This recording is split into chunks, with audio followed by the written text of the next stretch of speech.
Hi, everybody. Um, Welcome to Endless Midnight Genesis. I'm James Baxter. I'll be the DM for this, and I'm here with the one, the only, Kristen Moretz. Howdy, everyone.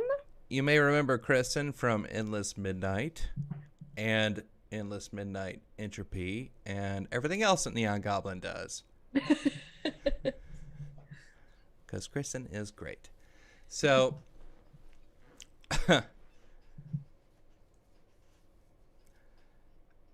we are doing a thing where we are doing a session one with each individual player. Tonight's Kristen's turn. Are you excited that you can watch the others once you're done with Yes, this? finally, for full disclosure, we were not allowed to watch. Well, James kept saying we were allowed to do it, but that it would be involving spoilers. So basically, we weren't allowed to watch anyone before us. And since I was the second to last person, I have been feeling a certain way. And that way is anxious to finally get to listen to what is it? I don't even know their character names. I don't know who Well, Morgan is playing or Alex is playing. yeah, first went Morgan, then Alex, and then Alden, and now it's you. And you'll learn their characters when you watch the episodes. Yeah, Yeah, which I will do promptly after this. yeah.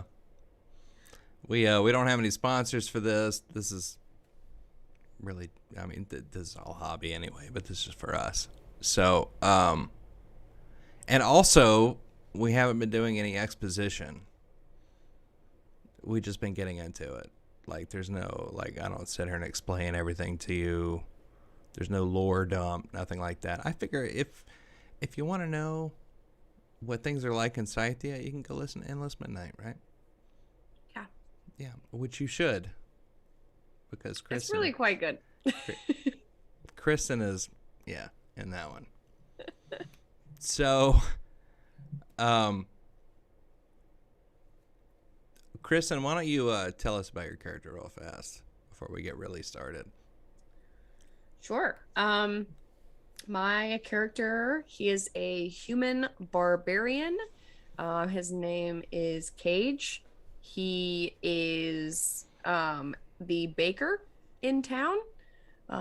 He works at the bakery called Beach Buns. Is that right? That's what, yeah, okay. He works at Beach Buns, and he's kind of the head baker there. Does most of the grunt work, so to speak. Actually doing all of the kneading and dealing with the hot wood ovens, and mostly he's just a big softy. In his free time, he'll read, he drinks tea, and he also works out a ton, and he's super ripped. Oh, let me put your picture up. Hang on. Oh, where'd it go? Oh, there. Yeah, there you go. Yeah, there's Cage. By the way, thanks to Cass Art Studio on Twitch for making these characters for us. Yes, Cage So looks exactly how I envisioned. that's what Cage looks like. And Cage is pure of heart. Yeah. So even though he works at a place called Beach Buns, and some of his coworkers are scantily clad, muscly men, he he doesn't seem to notice that stuff. You know what I mean? Like he makes the bread and the cupcakes and the whatnot, right?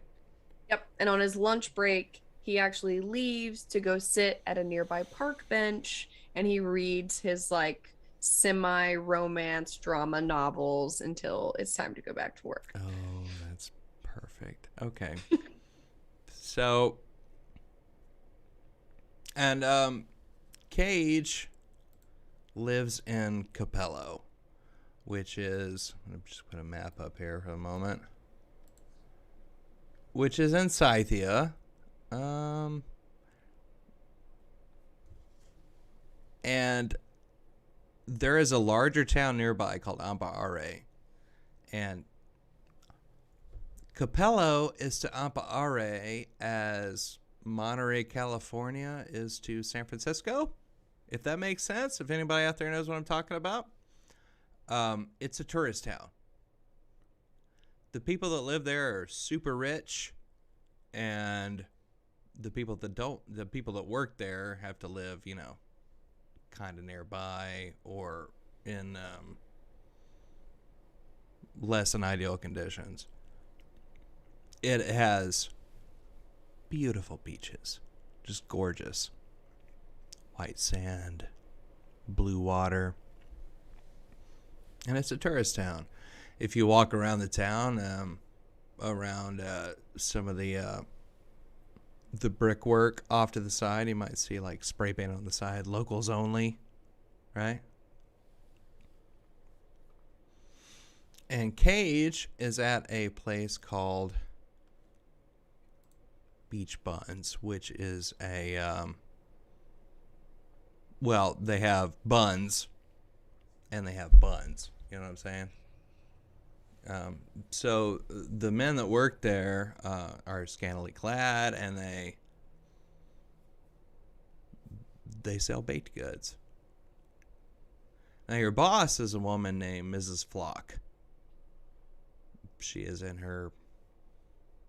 Oh, it's hard to tell how old Mrs. Flock is. She's probably in her mid-50s. Well, I'm not about to ask her. Well, no. She's probably in her mid-50s. Maybe she's pushing 60, and she has a very deep, gruff voice. But she's always been good to you while you work there. And on this particular day in Capello, you have been working at the ovens all day. Every now and then, maybe one of your coworkers goes in and out, and they are wearing, like short shorts and stuff like that. So at the end of the day, Mrs. Flock calls you outside into the customer area. Cage, where you at? I'm right here, Mrs. Flock. You done a great job today. Okay? But we got these cupcakes that didn't sell. So if you could, on your way out, just take them down to the boardwalk and pass them out, okay? You want me to bring the flyers this time? Sure. Would it kill you to wear the roller skates? Yes, ma'am, I can wear the roller skates. All right, then. We'll see you tomorrow. And you have a platter of cupcakes. Yeah, I grabbed my my size 12 roller skates and my cupcakes and a stack of flyers and Doing that I voice, head to yeah. the boardwalk. Okay, so you go down to the boardwalk, you got your platter of cupcakes, and you're, zipping around in your roller skates, and Like I'm at a Sonic. I'm like working at a Sonic. you pass out the cupcakes to the tourists on the beach, and you tell them to make sure to stop by Beach Buns tomorrow. When you're down to your last cupcake, the sun is starting to set, and there is a bench that faces the beach, and you see a woman sitting on it. She has dark skin and long, fluffy black hair, and she's wearing like linen clothes. You know what I mean? She's totally on vacation, and she looks like she might be a good mark for that last cupcake. Okay. I'll take the bait and I'll, skate up to her. I'll actually skate past and then pretend like I didn't see her beforehand, and then you just kind of do that thing where you kick your foot out and you spin around. Would you care for the last cupcake? Oh, hello. Would you like to sit with me? Okay. Okay. What's And I sit down and I grab the cupcake and the flyer and I kind of like shakily hand it over. what what's in this cupcake exactly? Oh. Oh, these are just vanilla. There's not much to them at all. Just Oh. a little sugar, a little flour, a little butter, little egg. You know, I don't know you, but my parents used to bring me here when I was a child. And I thought it would be a good place to visit. Have you lived here long? Oh, my whole life. Oh, wow. Never known anything outside of Capello, really. Oh. It's a good place to be. It's beautiful. I mean, this is one of the best views here. That's for sure. That's why I'm here. I have to do something in a couple of days, and I thought this would be a good place to be tonight. Oh, I'm sorry. My what's your name? Cage. Cage. I'm the And he realizes he already gave her the flyer and he's like, I'm from the flyer. I work at the bakery. Oh wow. Did you make these? Yeah. Well, I didn't make the icing, but Oh. I made the cake. Well, the cake is the harder part, honestly. Like, icing's pretty easy. Mm-hmm. Well, it's very nice to meet you, Cage. My name is Corinne. Oh, Corinne. Wow. Great name, great spot, great bench. What is it that you have to do tonight? Tonight I don't have to do anything. I have tonight free. You know, look, I never do this. But would you like to take a walk with me? I don't know if you have anywhere to be, but you know, I would very much enjoy your company if you'd like to take a walk down the beach. Honestly, I really don't have anywhere to be. Oh, great. and Okay. I reach down to take off my rollerblades and I'll like tie the strings together and I'll just kind of put it over my shoulder and then I'll just be walking Okay. barefoot. So the two of you walk down the beach, and Corinne's linen dress is kind of billowing behind her in the wind. You know, Cage,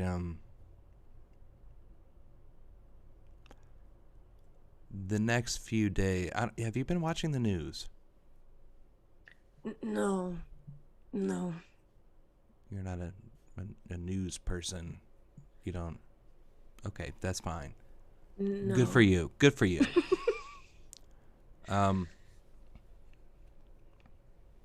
There are some things happening in Scythia, and I'm kind of in the middle of it. I came here because I don't know. You ever have that feeling like it's your last night on Earth? Yeah. That's As why you- I stick my nose in romance novels, and I Oh. just spend my days kneading bread. Oh. And beside you, as you're walking, the sun is setting to your west. And across the beach, as the sun sets, you can kind of see, phosphorescence in the sand.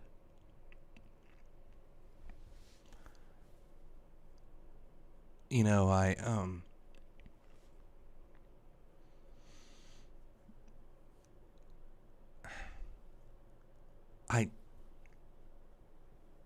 Where did you grow up here? Yeah. Yeah. Yep. I used to run around these beaches and up and down this boardwalk, and I'd actually get sweet treats from where I work now. That's really nice. I saw some of your coworkers, but they weren't. I don't know. They seemed like very nice people, but they didn't have your. What's the word I'm looking for? You seem like a real person. You're not putting on an act for me to try to get me to buy cupcakes. Yeah. If that means anything. Well, I will say there's a reason that they work up front more often than I do. They do sell more cupcakes.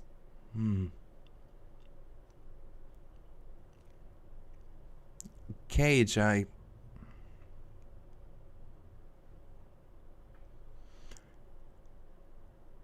would you... Can I never do this? Would you stay with me? Like, tonight? It's okay if the answer is no. That's all right. I'm just feeling a little I don't know. I need to feel alive.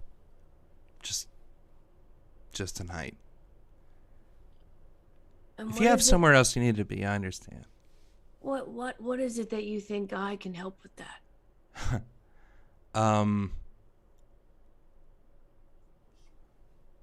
Well,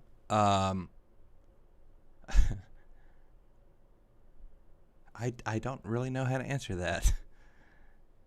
Well, where are you staying? And she points across the beach, and there's one of the hotels that's like super fancy, right? You know, it's like 1,000 gold a night to stay there. Well, I'm right over there, but again, if you don't want to stay with me, I understand.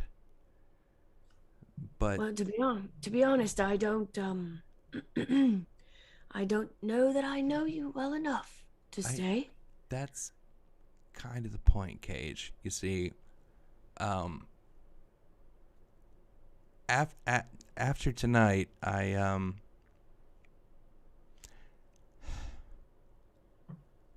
not sure I am going to be anymore. If that's the case, I want to live a little. You're not talking about ending your own life. No. No, I would never do that. No, I'm talking about someone else doing that. Well, I think You that really is the don't- main. You No, really don't no. watch the news at all. I really can't say that I do Oh, very you were often, no. Yeah, I'm so glad I met you tonight. But don't you think we should be focusing on who this person is? Why they would ever take a life of another person? Well, that's a very good question. They don't think they are going to, but they will. If I don't Are they stop mad? them. Possibly.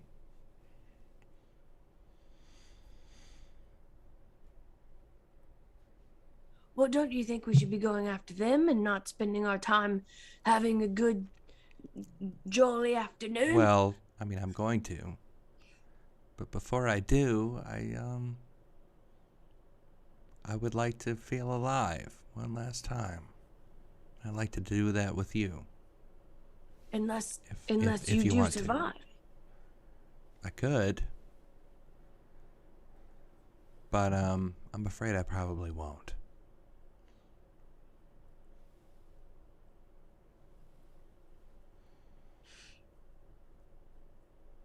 And there's nothing I can do to stop this person. No. Creature. But you could help to make my last moments enjoyable. Well, I suppose you leave me little choice. If you're not into it, I understand. I've never really been one to. I mean, we just fill- met. I've never been a person to fill last wishes or any kind of desires in that way, no. But I can try.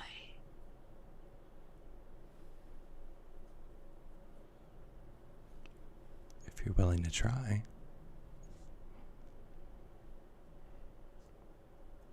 Well, what's first on your list then?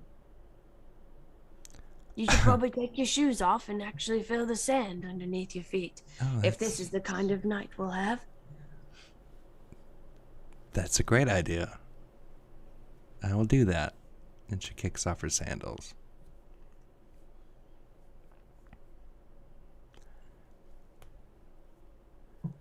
Cage, I'm really glad I met you. You're pure of heart.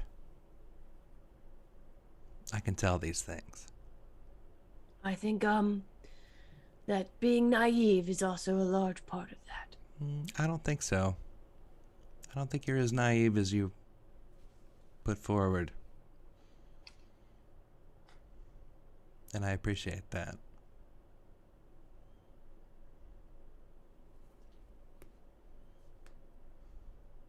Well, what's second on the list then? After the shoes. Cage, I'm asking you to come back to my room. Would you be amenable to that? If you're not, I totally understand. That's fine. Okay. So let's just skip ahead.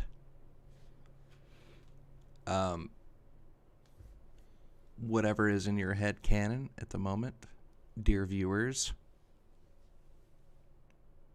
Okay. I just want you guys to know how different this situation would have been if it was Nash and not Cage.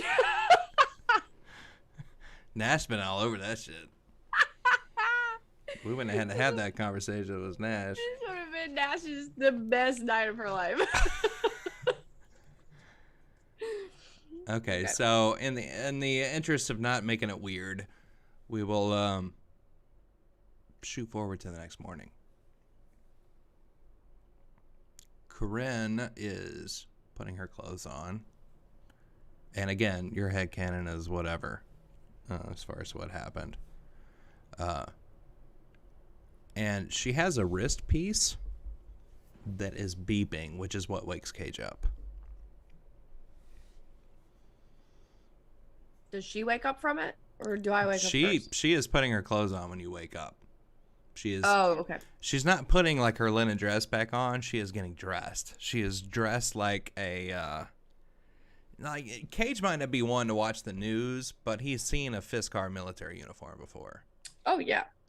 So she's got riding boots that go almost all the way up to the knee. She's got gray riding pants on, a gray shirt that overlaps the zipper, you know what I mean, with like a button up here. And she's got a ton of like belts with pouches and things on them. And she is touching at the wrist piece that is beeping as he wakes up.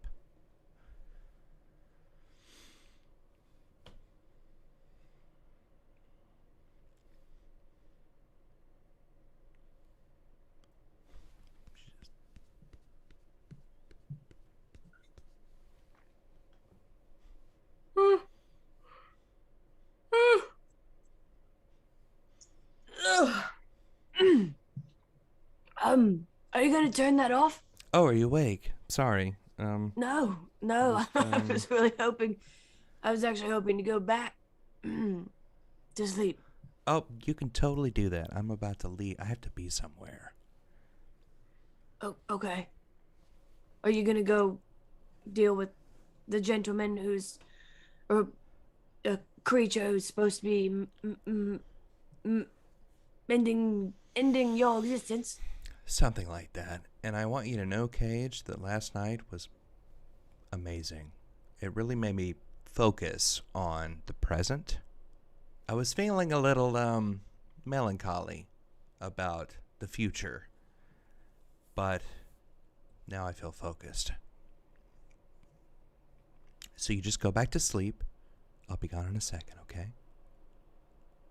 How is that that cut on your foot from the seashells? Oh, it's totally fine. Totally fine. Totally fine. Yeah, totally fine. Okay. So Cage, I want you to know that I don't throw around the L word lightly, but I do. I love you. In a way that I know that I'm never going to see you again. You know what I mean? Like, No. but I love you. So, and now I have to bid you farewell. And she touches the device on her arm. And one moment you're in bed. And the next moment you're lying on the ground. Around you there's some sandy dirt and some weeds around you. And as you sit up in surprise, you see that Corinne is running away from you. The sun is full up, and you are in a different place than you were a second ago. Well, what does the place I'm in look like? I'm no longer in the bed? No, you're no longer in a bed. You're lying on the ground. With very minimal clothing? With what were you wearing? Just my, like, boxer briefs? Okay, so you were in your boxer briefs, and you were lying on the ground. And when you look around, you just see plains in either direction. No, you don't see an ocean. You don't hear the ocean. You're just lying on the ground. And Corinne is running away from you. The one time I decided to try and follow what happens in my stupid fantasy romance novels. Ah! Ah! And I start I want to start running towards her, but I feel like I almost can't. Like, well, when you make that noise, Corinne stops and she turns around to look at you. What are you doing here? What? You're supposed to be Me? back in Capello, lying in the bed, looking like, like you do right now. What? What? Did you do this? No. Of course. Perhaps the settings were... Okay, listen. You are in the middle of something extremely serious right now. Me? Yes, you. Can you not just teleport me back? Did you not just tap the watch? No.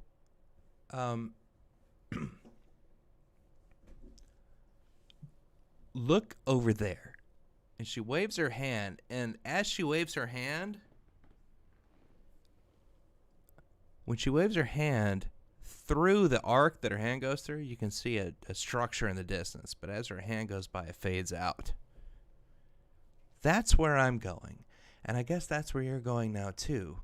Are you... you're very strong. I found that out. So you're very strong. So... you're in your boxer briefs, I but... don't even have a pair of pants. But you're very strong, yes? Well, yeah. Okay. I mean, I need you to stick close to me, okay? And she fishes around in her pack, and she pulls out like a blanket, like a poncho. And she gives it to you. Here, put this on, and everything's going to be fine. Just stick close to me, okay? I mean, this feels a little bit dangerous. I feel as if I need a weapon of We'll sorts. we'll find something lying around. Don't worry. And she starts heading towards the structure that she revealed briefly. Their hand. I guess I'm gonna follow her. I don't really have a choice. Okay. And I just kind of start mumbling to myself, just like thoughts about some of the different like fantasy novels I've read, and like just, why would I get myself into this? This was not a good idea. The one night I thought I'd try something different is just like perpetrating that idea. Okay. So, Corinne makes her way, and you're behind her, and she's not stealthily exactly, but being careful as she goes forward at a medium pace. And eventually she comes to a ridge where someone is waiting for her. There's a small ridge with maybe a 5-foot drop off on the other side, and there is a person waiting for her who is made out of wood and metal. The face turns back as Corinne comes forward, and the eyes focus on you, Cage. This person has a big visor for a face with LED lights that light up pink and purple. Who is that? This is my friend Cage, who isn't supposed to be here, but now he is, so we're going with it. Whatever. And this person looks back forward, which you can't see anything now across the plains, except as you get close to Corinne at the edge of the ridge, you see that there's a group of people dressed in the Barras uniform, which is mostly brown,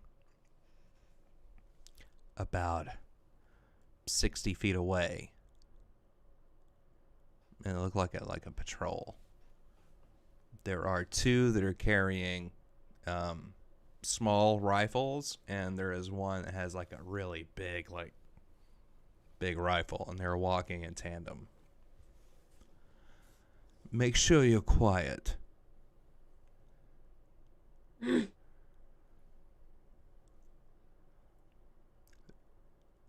So it's time, is it? Yes. Cage,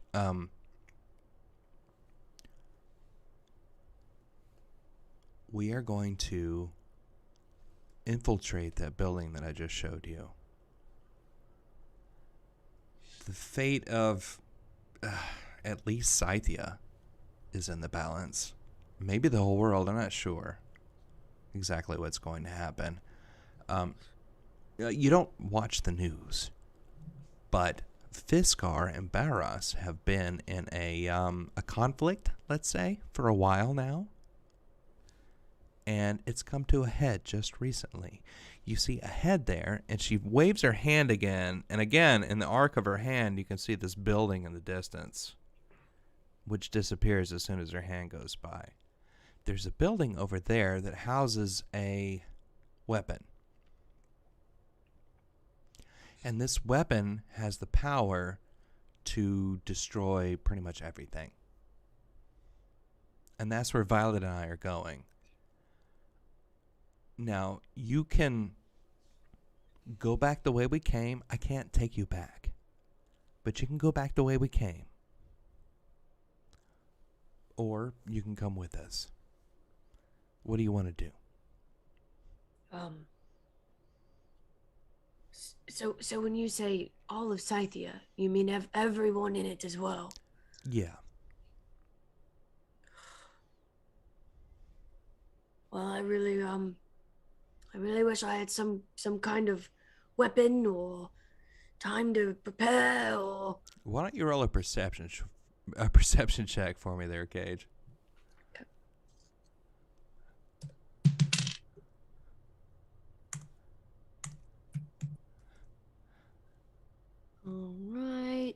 Good, good. That's a 5. Feeling great about my first roll of the new campaign. Okay, so with the 5, you sort of, when she says big weapon, you kind of look around in your peripheral vision, and there's some junk laying around. It looks like there's been battles here before. So there are old pieces of fencing and things like that, and you can see a piece of rebar with a big hunk of concrete at the end of it.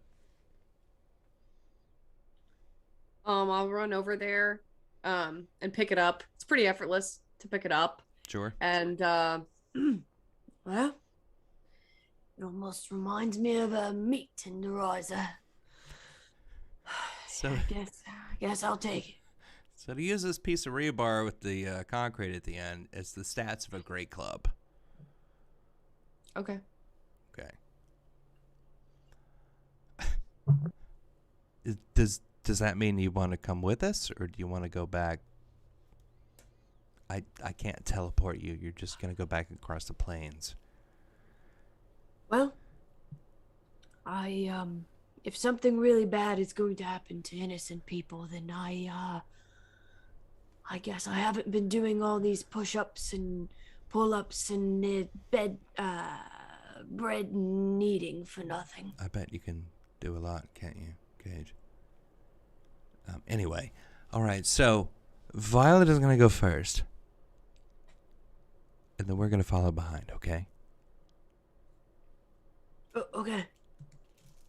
So Violet gives you a look, and Violet is a Warforged, so it's hard to really tell what her looks mean, but you have a pretty good idea what it means. And then she heads off through the plains towards that building. The small squad has moved on at this point, and they didn't notice you, so they move on. Violet goes off in their wake towards the building that Corinne can reveal with her hand, but you can't see it normally.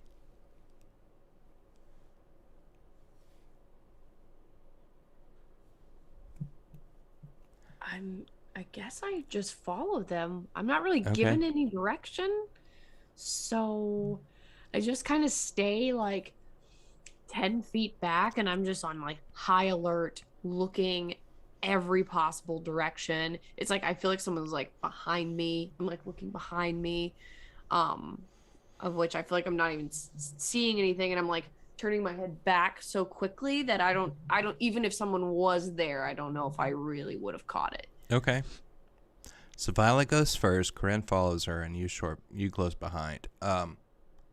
Corinne crouches down and moves with the planes like someone who's done this before. You suspect that she has had military training.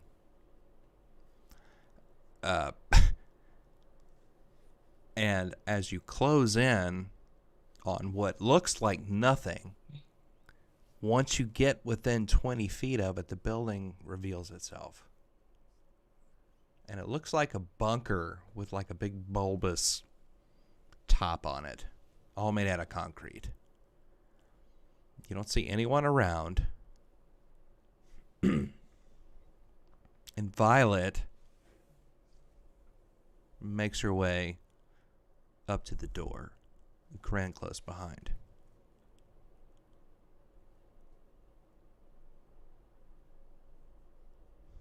So if you stick close behind Corinne, Violet goes up to the door and she begins messing around with the lock.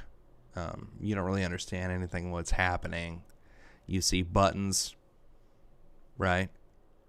But after a moment or two, Violet has the door open. It opens with a bit of a creak, and inside is just darkness. Violet goes right in. Corinne looks back at you. This is your last chance. I'm sorry, Cage. If you don't come with us, you have to go through the plains, and I don't know how you're going to get home. But if you come with us, you may not go home ever. But inside this building is a weapon so terrible that it could you may not have a home to go home to. I'm not sure how you ended up here. I don't know what happened with the spell, but here you are. What would you like to do? Well, I don't know that I really have a choice in this. I understand I can go back through the plains, but it feels as if it's something I would always have some sort of knot in my tummy about. Yeah, I thought you might say something like that. That's why, never mind. Did you bring me here on purpose? No, of course not.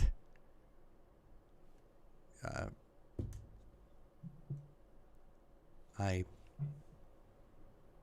very much enjoyed what we shared last night, but I wouldn't put you through this on purpose, no.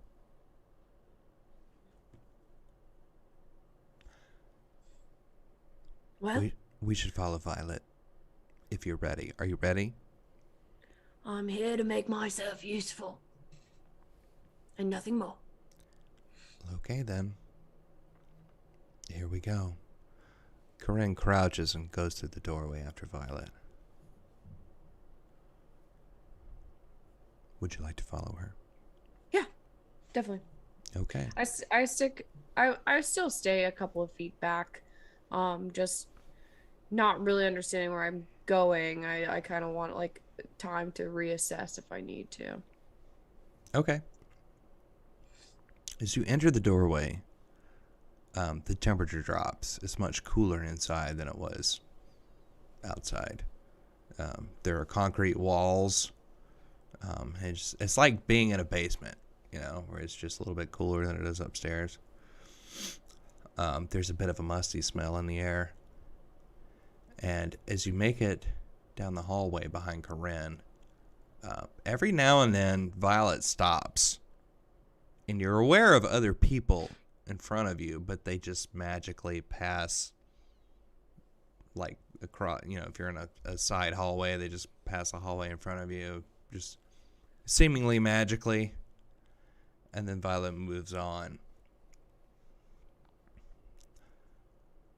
So there are a lot of people inside, but Violet and Corinne managed to miss almost all of them. A couple of times they open a door and go down a stairway. The stairs are metal. You can hear your footsteps on the stairs like a clanking noise. But nobody seems to notice you. Until you get to the bottom of the stairs. Violet opens one last door. And when she does, there's a man standing there.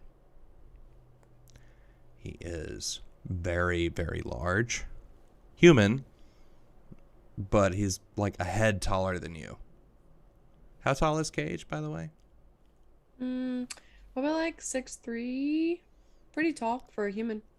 This person is at least a head taller than Cage. But he appears to be human. And he is wearing all black. And as the door opens, he appears to be waiting for you. Or waiting for Violet and Corinne anyway. Violet shrinks back, and so does Corinne. And he speaks.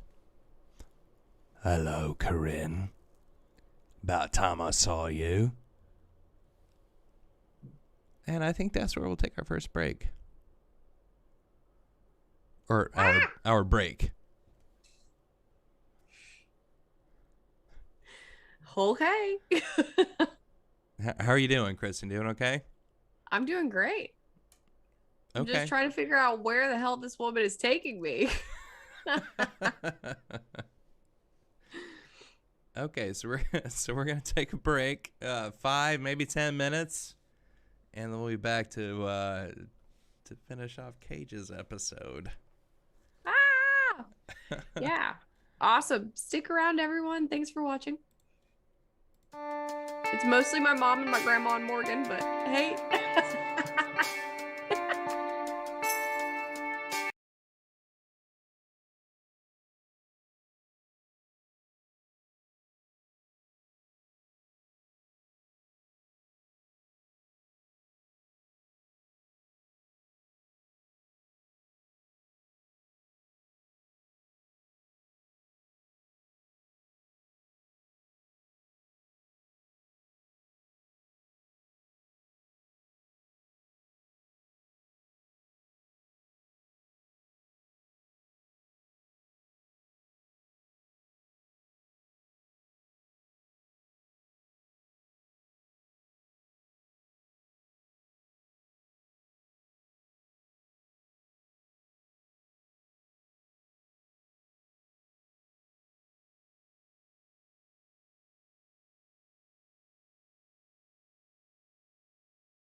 And welcome back to Endless Midnight Genesis. Kristen, how you feel about what Cage has been through so far? Well, I think I am just as confused as Cage. Perfect. So, you followed Violet and Corinne into the building. You went through some twists and turns, and they evaded any detection. And then Violet opened a door, and there was a very, very large man standing there wearing all black. Corinne has a fiery look in her eye. Brutus, what are you doing here? Well, a couple of days ago, you purchased an object in Fiskar. And from that, I was able to determine where you would be. He takes a step back, and you notice that there are a lot of soldiers in the room behind him. They all have weapons trained on you. I think we're going to go to Fiskar and sort this all out. You men, take that one downstairs. Violet, upon seeing the all the people, she submits, and they take her through a door. Now you are coming with me. And he just then he notices you, Cage. He looks confused for a second. Take this one too. And a couple of men walk up to Corinne and they take her arms. And they start to walk her towards another door. And a couple of men walk towards you. I'd like to follow her. I will go willingly. All right. So a couple of men take you roughly by the arms. And they move you through the same door that she's going through. And it opens into a train tunnel. On the tracks, there is a train car. And they take you through the door into the car. And they sit you down. Fairly roughly. Right next to Corinne. Now, can't have you casting any spells, can we? And he handcuffs Corinne, their arms in front of her. He reaches into her pockets and he pulls out a bag.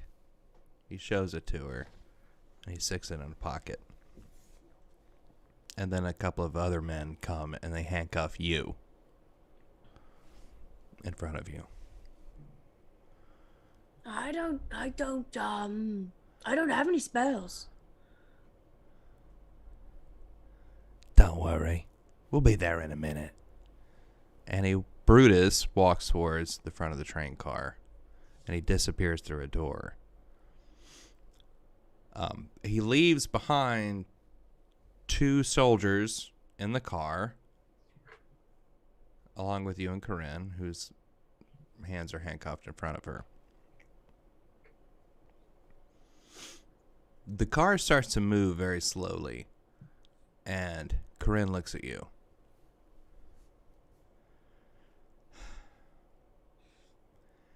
And you see her lips moving. And she reaches out a finger and touches your handcuffs. And they fall off.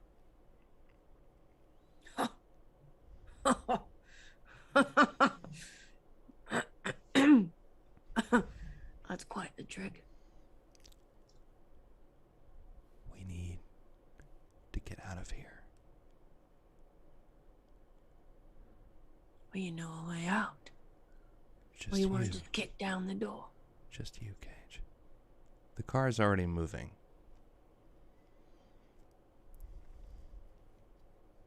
Just me? Well, I can't leave here without you. These people will murder you. You look around the car and you notice there are only 2 of them in here with you. Your handcuffs are off, and they aren't standing right in front of you. They're down the car a ways. So there's a train car with you and Corinne sitting side by side. Your handcuffs are off, and there are 2 soldiers who are towards the front of the train car.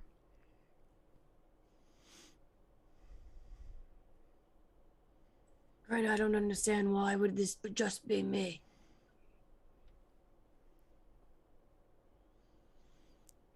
You have some kind of unfinished business here. Cage,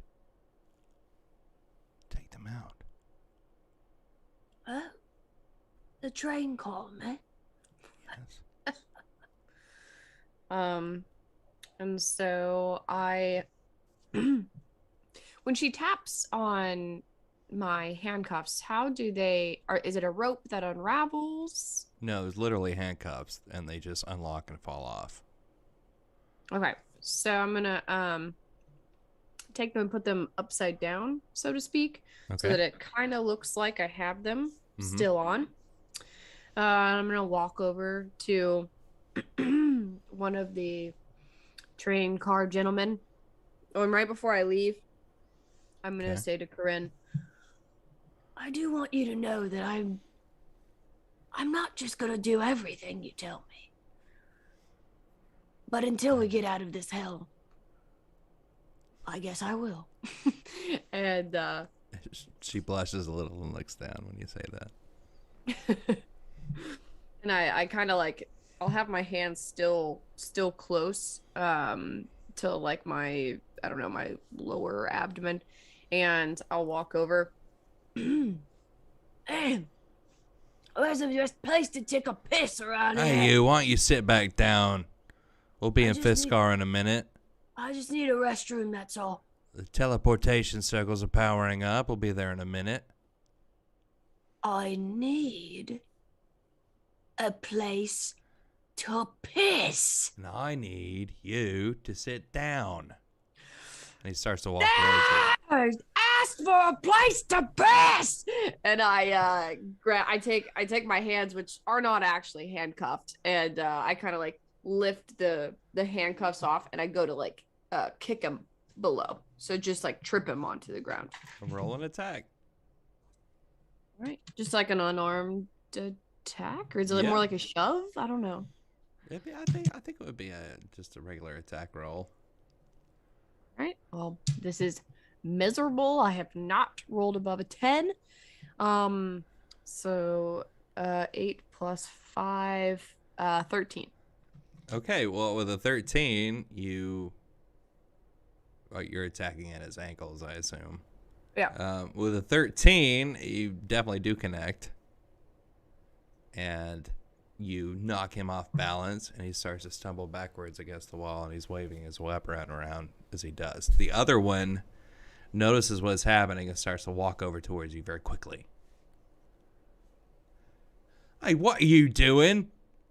Sit down. And he goes to hit you with the butt of his rifle.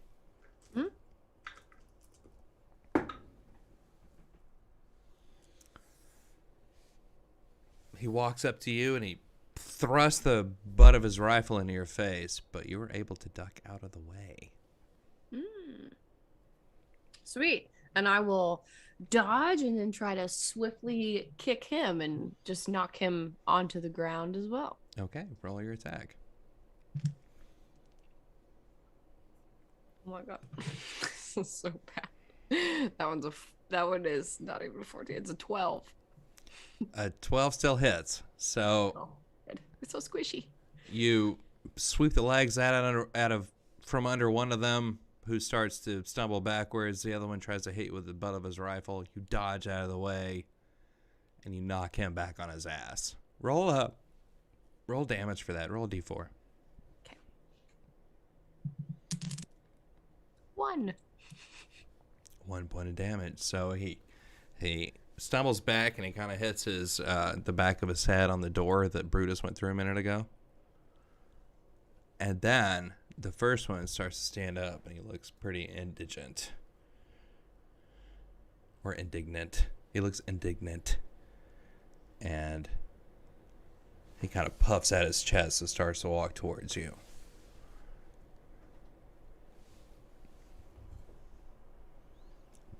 But he doesn't attack. He holds his rifle up and points it right at your chest. I told you to sit down.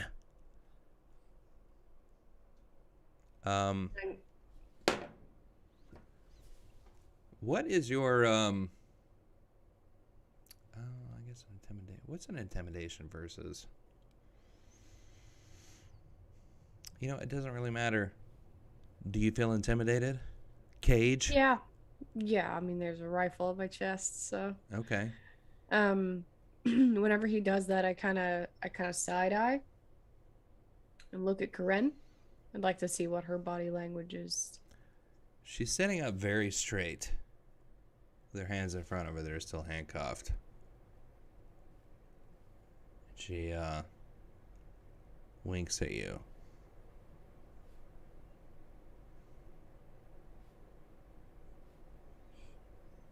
And I put my hands up Mm-hmm. and I just slowly back away. Away from the rifle. That's right. You sit down. We'll take care of you when we get to Fiskar.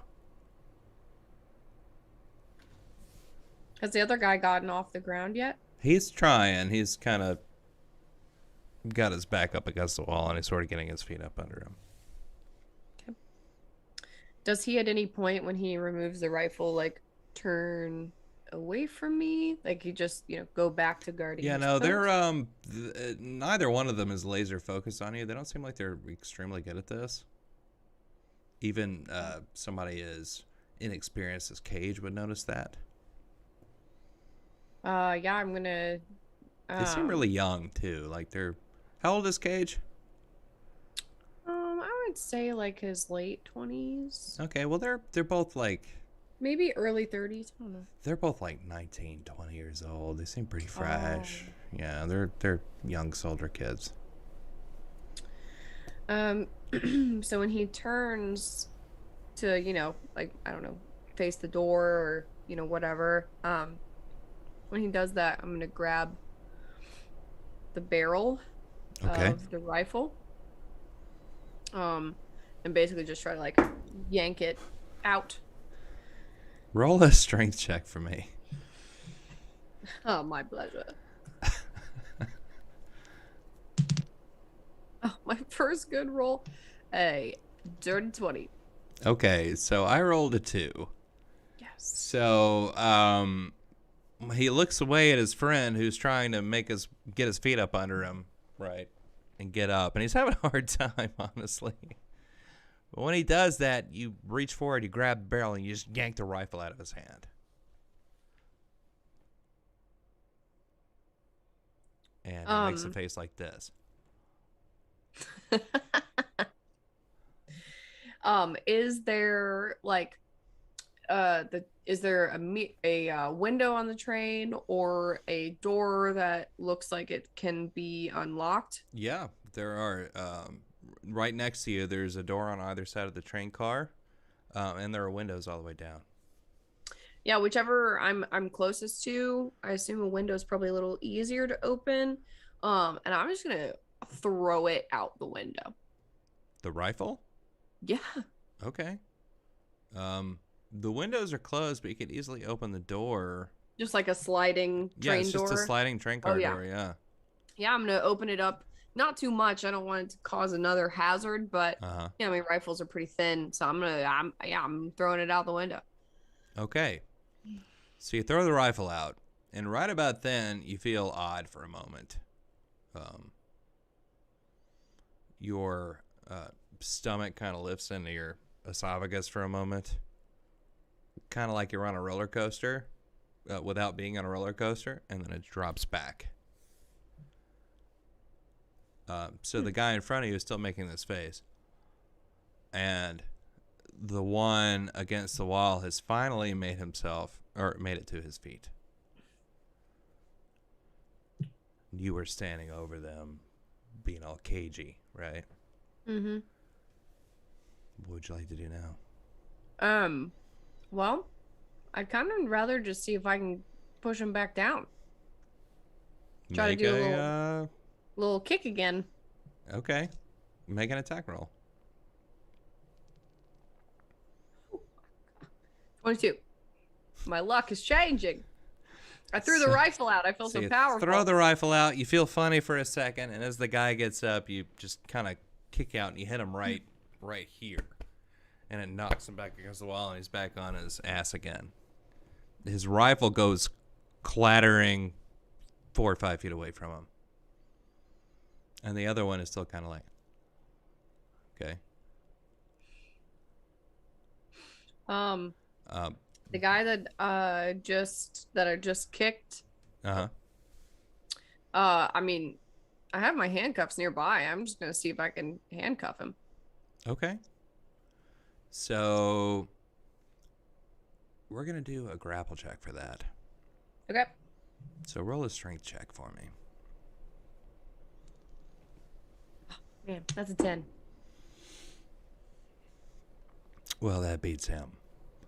So the one that you threw his rifle at is backing up against the door. And you kick the guy against the wall. His ass hits the ground, and you just jump forward and handcuff his arms together. The one against the door starts going, "Hey, wait a second.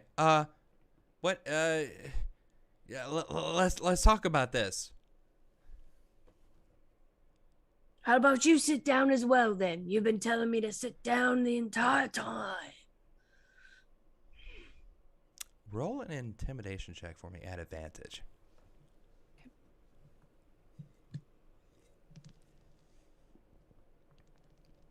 Happy for that advantage. 18. He's got his arms up. He looks at the seat behind him and he sits down. So Corinne is halfway down the car on one side, and he just sat down on the bench like next to you, which is at the front of the car. So Corinne is 10 feet away. Still handcuffed? Still handcuffed. She's still sitting straight upright. And as you control this situation, she kind of gives you a look like,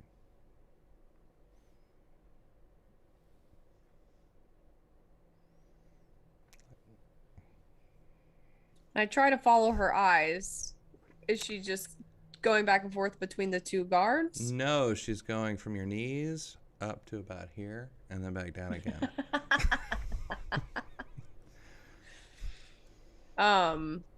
And I kind of I walk a little further back towards her. I don't sit down with her again because I feel like I need to kind of be on my feet. Why is it you're still in those? Talking about the handcuffs. Oh, I don't need to be. And she raises her hands and the handcuffs hit the ground. You couldn't help me. Oh, you didn't need help. Come on, Gage. Is this some kind of weird game to you? Just the opposite. I have to go back and help Violet.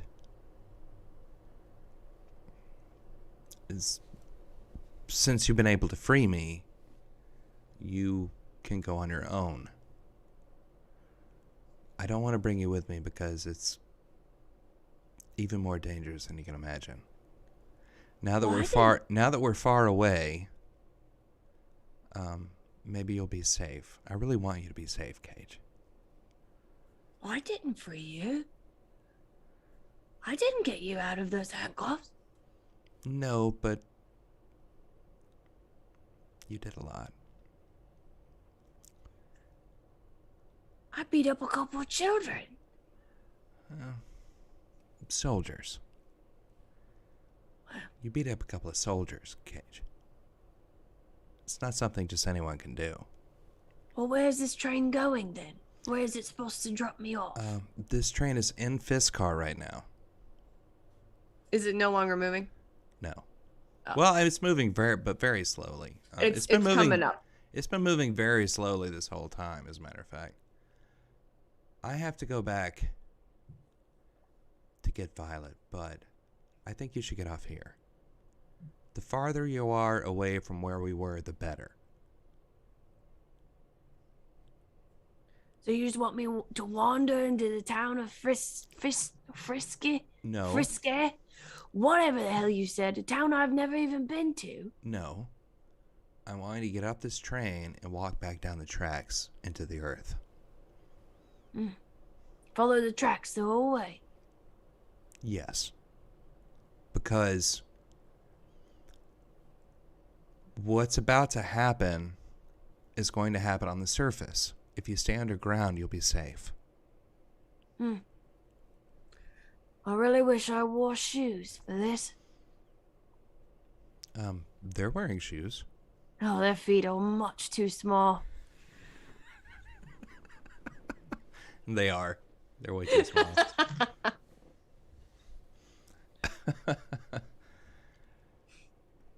Will I see you again? I hope so. I really do. I've really enjoyed spending time with you, Cage. I can't say I've enjoyed it the whole time, but there are times that I have definitely enjoyed. You know, I kind of did the whole time. And she reaches out, she just kind of touches your bicep for a second. She goes, I think this is You do where we that, should and I part do that ways." thing where you just flex only a little bit. Yeah. I think this is where we should part ways. But if you get off the train and you go back the way we came, you will come to a place unlike any you've ever seen. When you get there, you should go to a bar called the Lowdown. And I think you'll find what you're looking for there. What I'm looking for? I'm looking to be back at my job tomorrow. Cage, we both know that's not what you're looking for. You can be real with me. Well, what is it that you think I'm looking for? Purpose. I can feel it. I can see it in your eyes. Making cupcakes every day, and that was great, but you've always felt a sense that there was something bigger in store for you, and this is it. You know, I've never really had a problem being average. Oh. Not amounting to much more than a simple baker. Oh, you're not average. Not by a long shot. And this is where you're going to find what you're supposed to do. Look for the Lowdown. Well, I hope that you know me as well as you think you know me. Sometimes I can see things. And I think I've seen the right thing this time. I wouldn't have talked to you if it wasn't otherwise. You did look great in that linen dress. Didn't I'll I? give you that. I really did, didn't I? I Yeah. hope, keep that image in your mind in the future. And he I have- smiles for the first time in like 4 hours. Keep that image in your mind. I have to go help Violet. And I hope in the future, well, I hope that's how you remember me. And she goes out through the back door of the train car, back towards the way you came. And in the near distance, you see a flash of light. Purple light.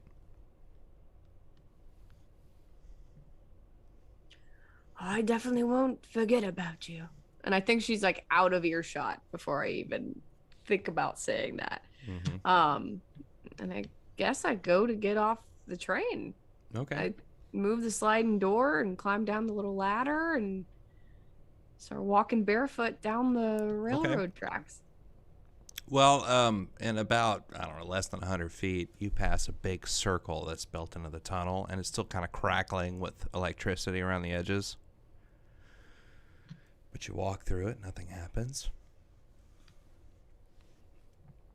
And you go down the train tunnel. And you walk. And you walk. And you walk. And after what feels like a really long time, you start to see light down the train tunnel. It is purple and pink, like a neon light.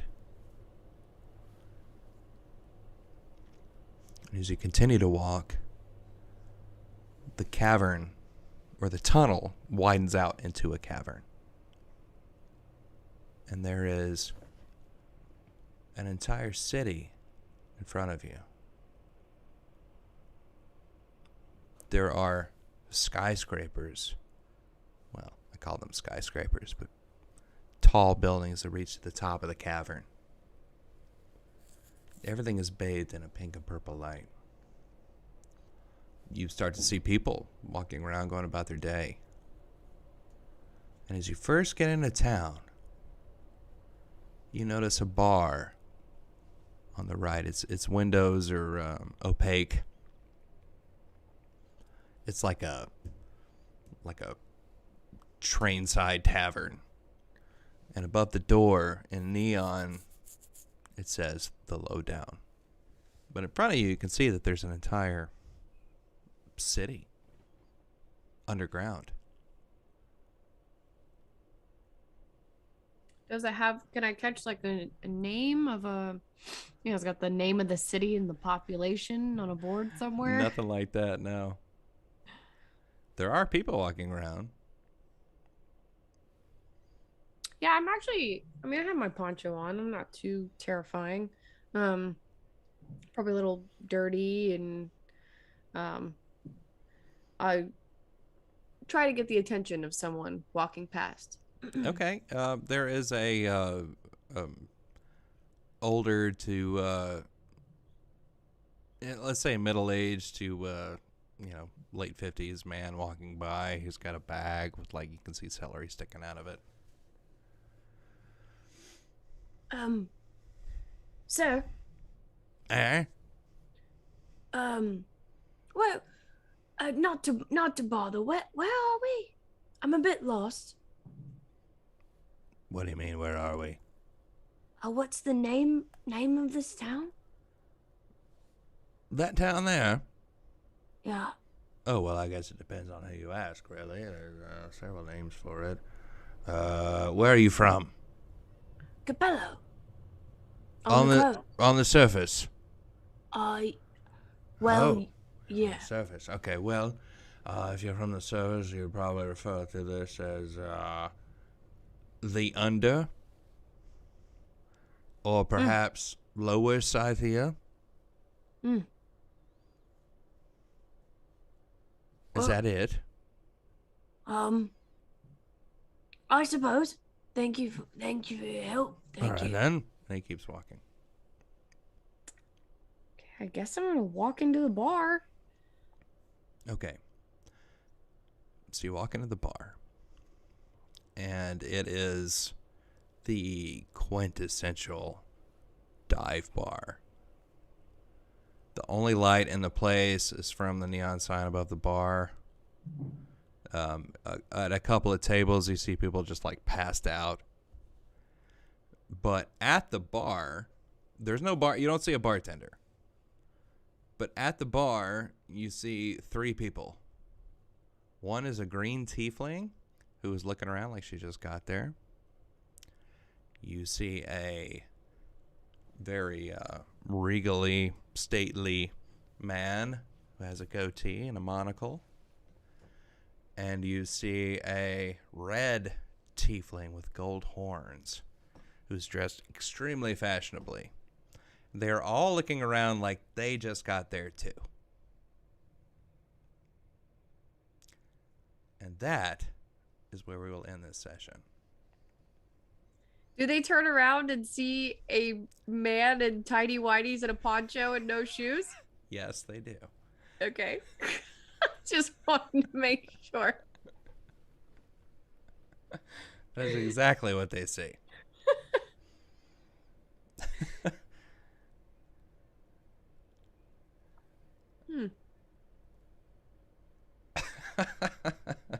That's right, Morgan. What a first impression.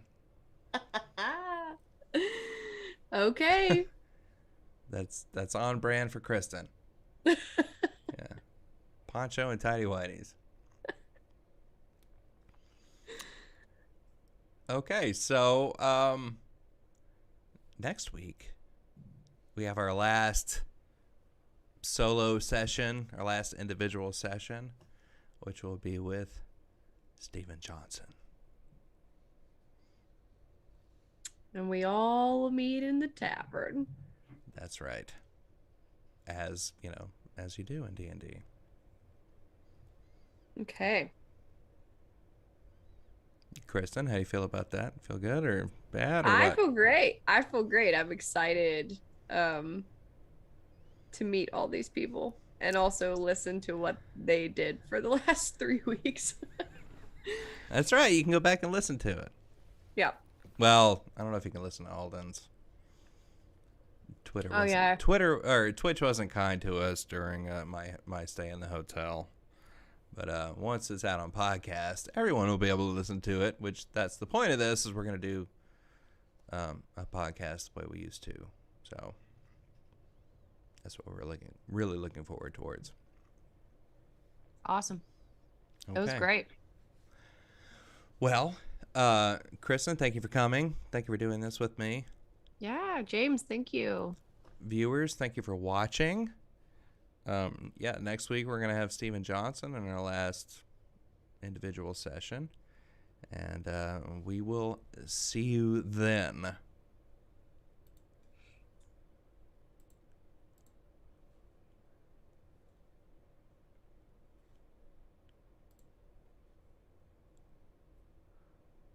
Okay, we're clear.